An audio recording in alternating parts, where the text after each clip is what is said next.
27ನೇ ಸಾಲಿನಲ್ಲಿ ಶಾಲಾ ಕಾಲೇಜುಗಳಲ್ಲಿ ಖಾಲಿ ಇರುವ 15,000 ಬೋಧಕರ ಹುದ್ದೆಗಳನ್ನು ಭರ್ತಿ ಮಾಡಲಾಗುವುದು. ವಿದ್ಯಾರ್ಥಿಗಳಲ್ಲಿ ಒತ್ತಡ ನಿವಾರಿಸಿ ಮಾನಸಿಕ ಆರೋಗ್ಯವನ್ನು ಸುಧಾರಿಸಲು 204 BRC ಕೇಂದ್ರಗಳಲ್ಲಿ ಪ್ರತಿ ಕೇಂದ್ರಕ್ಕೆ ಒಬ್ಬರು ಅರ್ಹ ಮಾನಸಿಕ ಆರೋಗ್ಯ ಸಲಹೆಗಾರರನ್ನು ನೇಮಿಸಲಾಗುವುದು. ವಿಜಯಪುರದ ಸೈನಿಕ ಶಾಲೆಯ ಹಾಸ್ಟೆಲ್ ಕಟ್ಟಡಗಳನ್ನು ಹಂತ ಹಂತವಾಗಿ ಪುನರ್ನಿರ್ಮಿಸಲು ಪ್ರಸಕ್ತ ಸಾಲಿನಲ್ಲಿ 10 ಕೋಟಿ ರುಗಳನ್ನು ಒದಗಿಸಲಾಗುವುದು. ಹೆಚ್ಚುತ್ತಿರುವ ಮೊಬೈಲ್ ಬಳಕೆಯಿಂದ ಮಕ್ಕಳ ಮೇಲೆ ಬೀರುವ ಅಡ್ಡ ಪರಿಣಾಮಗಳನ್ನು ತಡೆಗಟ್ಟುವ ಉದ್ದೇಶದಿಂದ 16 ವರ್ಷದೊಳಗಿನ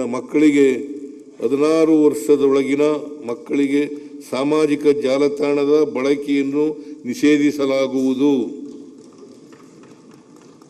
ವಿದ್ಯಾರ್ಥಿಗಳ ಆರೋಗ್ಯ, ಭವಿಷ್ಯ ಮತ್ತು ವ್ಯಕ್ತಿತ್ವ ರೂಪಿಸುವ ಸ್ಥಳವಾಗಿರುವ ಶಾಲಾ ಕಾಲೇಜುಗಳು ಮತ್ತು ವಿಶ್ವವಿದ್ಯಾಲಯಗಳಲ್ಲಿ ಮಾದಕ ವಸ್ತುಗಳ ಬಳಕೆಯನ್ನು ತಡೆಯಲು ವಿದ್ಯಾರ್ಥಿಗಳಿಗೆ ಶಿಕ್ಷಣ ಮತ್ತು ಜಾಗೃತಿ ಕಾರ್ಯಕ್ರಮ, ಕಠಿಣ ನಿಯಮ ಹಾಗೂ ಸಹಾಯ ಕೇಂದ್ರಗಳ ಮೂಲಕ ಮಾದಕ ವಸ್ತುಗಳ ಮೇಲೆ ಕಟ್ಟುನಿಟ್ಟಿನ ನಿರ್ಬಂಧ ಹೇರಲಾಗುವುದು.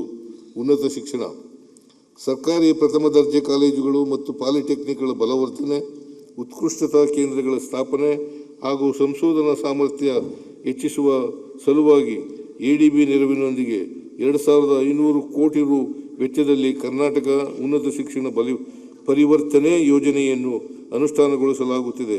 ಈ ಯೋಜನೆಯಡಿ 40 ಸರ್ಕಾರಿ ಪ್ರಥಮ ದರ್ಜೆ ಕಾಲೇಜುಗಳು ಮತ್ತು 11 ಪಾಲಿಟೆಕ್ನಿಕ್ಗಳನ್ನು ಮಾದರಿ ಸಂಸ್ಥೆಗಳನ್ನಾಗಿ ಅಭಿವೃದ್ಧಿಗೊಳಿಸಲಾಗುತ್ತಿದೆ. ವಿದ್ಯಾರ್ಥಿಗಳಲ್ಲಿ ಉತ್ತಮ ಉದ್ಯಮಶೀಲತೆ ಮತ್ತು ಸ್ಟಾರ್ಟ್ಅಪ್ ಸಂಸ್ಕೃತಿಯನ್ನು ಪ್ರೋತ್ಸಾಹಿಸಲು ADB ನೆರವಿನೊಂದಿಗೆ 9 ಉತ್ಕೃಷ್ಟತಾ ಕೇಂದ್ರಗಳನ್ನು ಸ್ಥಾಪಿಸಲಾಗುವುದು. ಹಿಂದಿನ ಸಾಲಿನಲ್ಲಿ ಘೋಷಿಸಿದಂತೆ ಸರ್ಕಾರಿ ಪ್ರಥಮ ದರ್ಜೆ ಕಾಲೇಜುಗಳು, ಇಂಜಿನಿಯರಿಂಗ್ ಕಾಲೇಜುಗಳು, ಪಾಲಿಟೆಕ್ನಿಕ್ಗಳು ಮತ್ತು UVCE ವಿಶ್ವವಿದ್ಯಾಲಯಗಳಲ್ಲಿ ಒಟ್ಟಾರೆ 2,000 ಬೋಧಕ ಹುದ್ದೆಗಳನ್ನು ಭರ್ತಿ ಮಾಡಲು ಅನುಮತಿಸಲಾಗಿದೆ. ಸದರಿ ನೇಮಕಾತಿ ಪ್ರಕ್ರಿಯೆಯನ್ನು ಶೀಘ್ರದಲ್ಲಿ ಪೂರ್ಣಗೊಳಿಸಲಾಗುವುದು. ಮುಂದುವರೆದು ಸಾರ್ವಜನಿಕ ವಿಶ್ವವಿದ್ಯಾಲಯಗಳಲ್ಲಿ 1,000 ಬೋಧಕ ಹುದ್ದೆಗಳನ್ನು ತರ್ಕಬದ್ಧಗೊಳಿಸಿ ಹಂತ ಹಂತವಾಗಿ ಭರ್ತಿ ಮಾಡಲಾಗುವುದು.